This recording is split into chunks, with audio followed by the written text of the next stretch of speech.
Well, welcome again. Today we're going to talk about Shaolin Kempo number 11. Now 11 is, when we were taught, it was a long one. And I find there's a lot of applications, a lot of self-defense, a lot of offense, okay, a lot of jiu-jitsu. It's really what I call overkill. But I'm going to show you the Shaolin Kempo number 11 and how I learned it. Obviously interpretations through all the Shaolin Kempo. Then I'm going to show you hybrid, but I am probably going to break 11 up into two parts. I'll show you the whole thing, and then I'll explain it and talk about it. Okay, so let's get rocking. All right, so 11 is long, so I'm going to try to go like this way to fit my living room. All right, so it's an outside block from somebody like throwing a right punch. You do a block. Care what it is, the slip block, okay? You can do the forearm slip down block.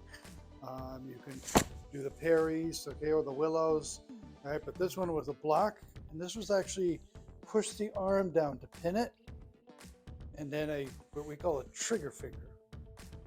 And it usually went to the temple. I particularly like going to the eye socket because he's going to be looking at you. He's not going to be dodging anything yet. Okay, so he could dodge this. And so 1, 2, and from here, I like the throat shot, but I learned it as a rip across the face to make his head jolt backwards. So we got 1, 2, I'm gonna go to the throat. So 1, 2, 3.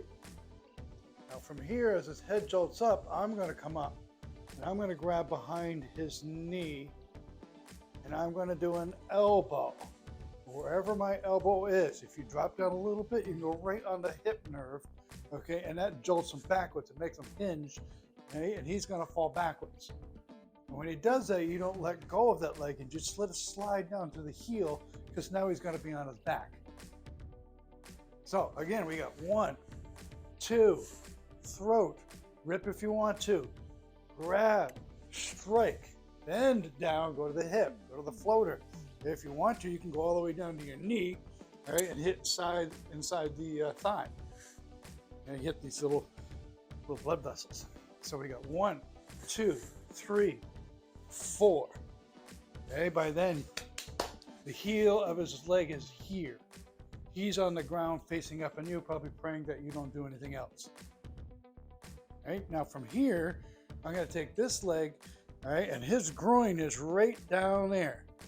And what I'm going to do is I'm going to play golf, okay, or kickball, and go strike and step on its pelvic.